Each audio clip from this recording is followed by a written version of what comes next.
Hola, soy Javier Cravioto y esta es mi opinión y análisis para la 4TV. Dos modelos de nación. Ya mucho hemos hablado de ello. Por un lado, la cuarta transformación, esa que nos reúne en el partido Morena y sobre todo en un mayoritario segmento de población. Por el otro, un modelo que se moviliza más como producto del resentimiento hacia grupos que históricamente han sido desprotegidos, a quienes hoy ven como ascendentes y por lo tanto peligrosos para la continuidad de sus privilegios, más que como un proyecto de algo. Para nosotros, respecto a nuestros adversarios, aplica lo que Sun Tzu, ese filósofo y estratega militar chino que vivió hace unos 2500 años, recomienda sobre los enemigos: tienes que conocerlos. Nos enfrentamos a una derecha que no está necesariamente, por lo menos no toda ella, interesada en la aniquilación o erradicación de la izquierda, sino más bien en suprimir su deseo de ejercer un mayor poder político, influir en las políticas públicas, obtener recursos gubernamentales para sus proyectos y adquirir posiciones de relevancia en la conducción política de los diferentes ámbitos. Porque en la palabrería hueca del conservadurismo opositor mexicano, decir que hay partidos de izquierda suena bonito, suena a presumir democracia. Sí, siempre y cuando no ganen elecciones. Son taimados, son hipócritas y de esas características debemos cuidarnos. Nos quieren chiquitos y acotados, nos quieren mansos y mensos. Así que debemos olvidarnos del lenguaje de quienes hoy nos confrontan políticamente y centrarnos en sus hechos, porque en sus palabras solo hay mentira, hipocresía, discurso para halagar oídos. Frente a ellos, yo creo que nuestra respuesta debe ser concentrarnos en una oferta política, es decir, en la claridad que los actores políticos de nuestro partido y sus aliados ostentemos al momento de responder a las demandas que surgen de la ciudadanía. Y aquí vemos entonces una vez más dos modelos distintos. Uno que ofrece lo que quiere partiendo de que sus privilegios sean intocables y otro, el nuestro, que responde a lo que la ciudadanía requiere. Claridad, contundencia en las palabras y explicación una y otra vez de nuestro proyecto, de nuestra historia, de cómo llegamos aquí y qué queremos en el futuro. Un porcentaje muy alto de medios de comunicación siguen alimentando de información basura y falsedades respecto al proyecto en el que nos encontramos. Si le sumamos que hay un enorme espacio o vacío a los temas importantes, o por lo menos a los asuntos interesantes por parte de las generaciones jóvenes, y que para cubrir ese vacío son llenadas por TikTok y redes sociales, nos encontramos con el caldo de cultivo idóneo para que la desinformación, por no decir ignorancia, sea el alimento ideológico y cultural de los votantes que hoy capta la derecha. Particularmente, jóvenes que votarán por primera vez en el 2024. Me pregunto, ¿y qué hacemos nosotros en la cuarta transformación en tema de comunicación? Hablarnos a nosotros mismos. Nos repetimos. En nuestra principal herramienta de comunicación interna, que es las redes sociales, el mensaje es para nosotros mismos. No estamos sabiendo llegar a aquellos que desconocen la historia, que viven en la inmediatez, y mucho menos a los que se informan a través de Broso, Loret, Dórigas, Ferriz, Azteca, Alarraqui, Televisa, etc. Hay dos modelos de país, contrastantes a más no poder. Y la realidad es que ante los otros repetimos nuestra propia forma de ver las cosas sin que les haga algún clic en su realidad. Este es el gran tema que considero debe ser tarea de todos los que estamos interesados en un mejor país. La mercadotecnia, los medios de comunicación, la televisión, radio, revistas y más están bajo el control de la derecha. Tenemos que aceptarlo, reconocerlo, saber que con eso vivimos. Tenemos la mañanera para nosotros, nuestras redes sociales, nuestra 4TV, y aunque es mucho, es poco frente al gran reto que tenemos enfrente. ¿Cómo explicar a los jóvenes que hoy no votan por nosotros que México es como es por su pasado?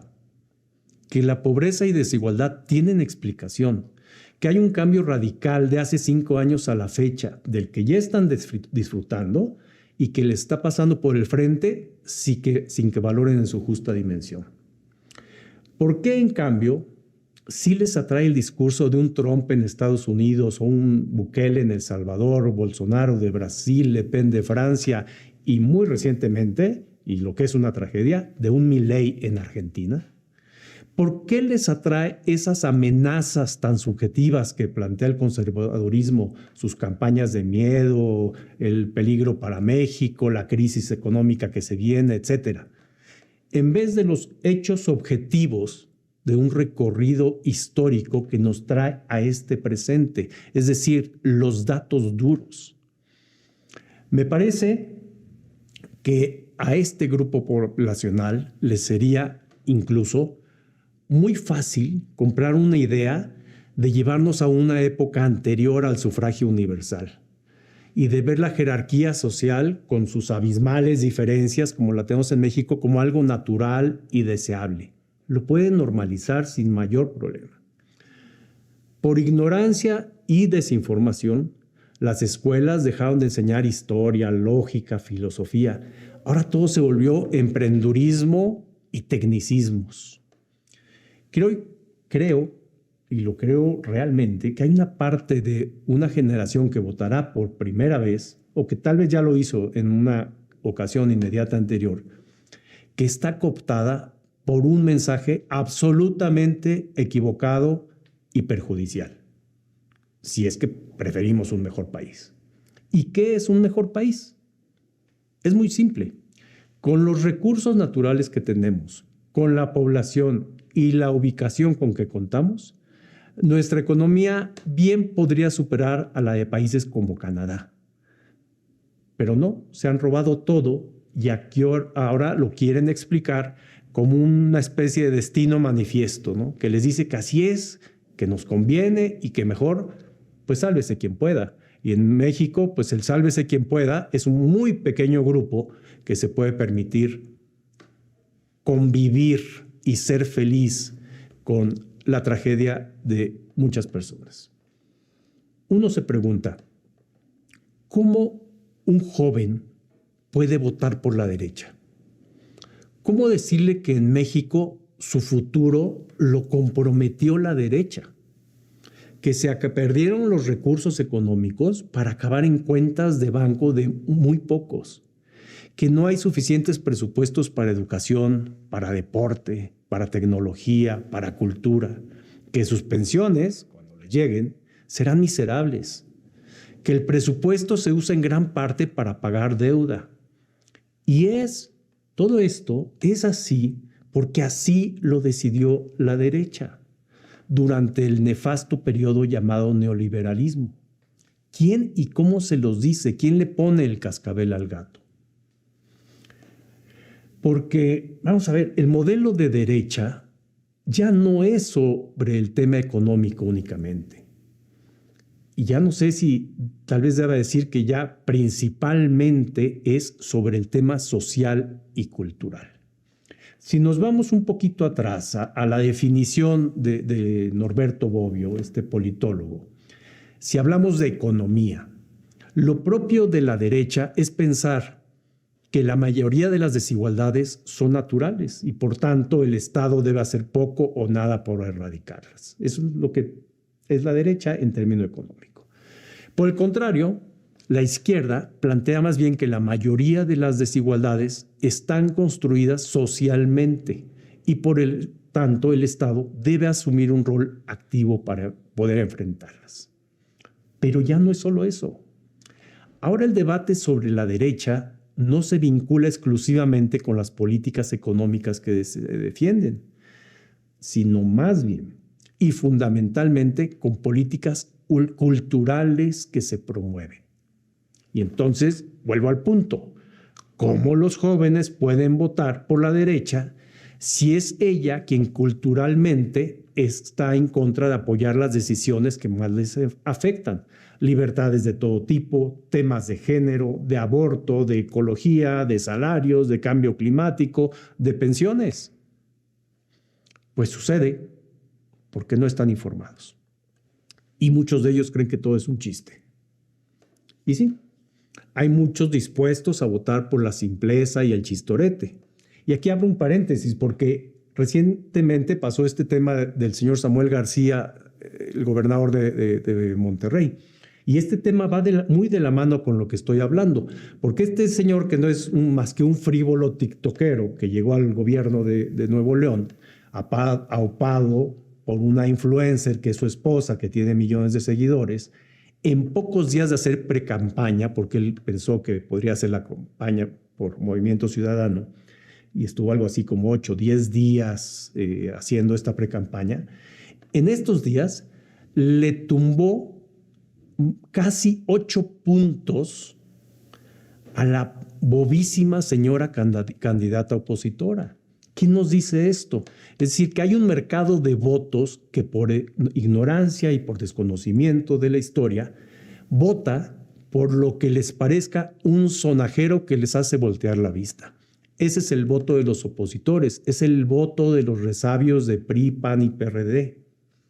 El votante desinformado, televisivo, mi rey, guanabí. A ese pregunto otra vez, ¿cómo se le prepara para que sea un ciudadano consciente? Ya no está la opción del tiktokero, pues ya por razones legales ya no puede ser candidato.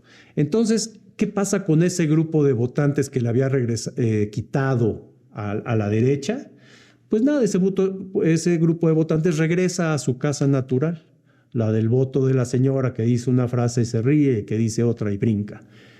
¿Y qué significa esto? Que les da igual, les da lo mismo. Una cosa la leen como si fuera lo mismo. No hay diferencia sustancial entre la ideología, la política, los temas importantes. Qué contradictorio que por ignorancia o desconocimiento de la historia hay jóvenes dispuestos a votar por quien dice que quiere un México, abro paréntesis, de clases medias chingonas, con X. ¿Por qué con X? Porque lo que cuenta es la mercadotecnia del eslogan, ¿no? Entonces, con ese rollito de la X y chingonas y decirte estupideces, se cree que se hace una campaña, ¿no? Pero aquí la gran contradicción que yo veo es que esta señora forma un equipo de trabajo alrededor de ella con puro personaje que se ha dedicado a destruir la clase media mexicana. Priistas y panistas del pasado arropan a esta mujer. El problema no es ella, la verdad es que me da igual. El problema es los jóvenes que votarían por ella. Y aquí quiero hacer otro paréntesis. Esta señora va por la vida en este frente que arman un pasticho y mezcla de todo lo que se les ocurra, de que es una candidata ciudadana, que no los partidos, no, que ella es ciudadana. ¿Por qué usan el término ciudadana? Porque pues ciudadanos somos todos, ¿no? Pero porque en esta narrativa que han creado, ciudadano es opuesto a partidos, opuesto al sistema, opuesto al gobierno. Entonces, bajo esa dinámica dice, yo soy candidata ciudadana, yo no soy candidata de ningún partido. Bueno, y ayer o antier presenta su equipo de trabajo, ¿no?, para su campaña. Puro priista, puro panista, entre otras cosas, puro perseguido por la ley, y acusadas de corrupción. Se junta con Margarita Zavala, Josefina Vázquez Mota. Es decir, una catástrofe lo que presenta. Entonces yo digo, ¿cómo el lenguaje de decir mi candidatura es ciudadana en realidad es una candidatura que los partidos PAN, PRI, hacen, ¿no? Y PRD, porque también metieron al señor Chucho Ortega ahí como este señor que ha destruido por completo un partido que está a punto de desaparecer, resulta que es su responsable de no sé qué área. Pero bueno, Entonces, esa contradicción del lenguaje es la que les llega a estos jóvenes, ¿sí? Ellos dicen, es que es una candidata ciudadana, y ahí se quedan. No entienden qué hay detrás. ¿Quién se los va a explicar? Muchos ya no tienen remedio. Hay que saber que seguirán votando por cualquier cosa que suene a derecha. Es decir, cualquier cosa que suene a clasista, racista, elitista, aunque les afecte, no importa. Pero, y a los que son simplemente desinformados porque no les enseñaron en sus casas, en sus escuelas, a esos, ¿cómo les hablamos desde la Cuarta Transformación? Ellos no son el chairo al que ya le hablamos. No son el joven consciente y preocupado por un mejor futuro. No son las jóvenes que ven que a sus casas llegan apoyos sociales y que tienen oportunidad vía becas de retomar estudios. Es más bien una clase media, aclaremos que media solo de nombre, porque son parte de la pobreza que no se reconoce en el nombre, porque decirse media les posiciona en un imaginario que les evade de la realidad. Bien, pues ese grupo despolitizado, desinteresado, que no ve razón de participar e involucrarse en temas sociales, entendiendo su contexto, son esos mismos que sí pueden salir a marchar un 8 de marzo o un 25 de noviembre si se plantea un feminismo. Pero no hay un enlace que les diga, marcho, por lo tanto, no voto por la derecha. Sí saben que sus abuelos reciben una pensión, pero no saben cómo nació y por qué es necesaria y por qué es justa. Esa es la tarea. Explicar, hablar y volverlo a hacer. El mensaje de derecha a través de fuertes campañas de mercadotecnia está permeando en los jóvenes. Revisemos todos el caso de Argentina, porque los jóvenes de Argentina son quienes votaron por Milei. Ahora aprenderán la lección por la vía dura, porque serán los primeros afectados. Pero eso es allá, ya fue. Nos queda a nosotros ver cómo el neoliberalismo hunde más y otra vez a un país, y lo vamos a ver en vivo y en directo a partir de que el señor tome posesión, creo que el 10 de diciembre. Pero en México no esperemos a ello. Busquemos la manera de hablar más allá de entre nosotros mismos. No esperemos a que el futuro de la derecha nos alcance. Muchas gracias.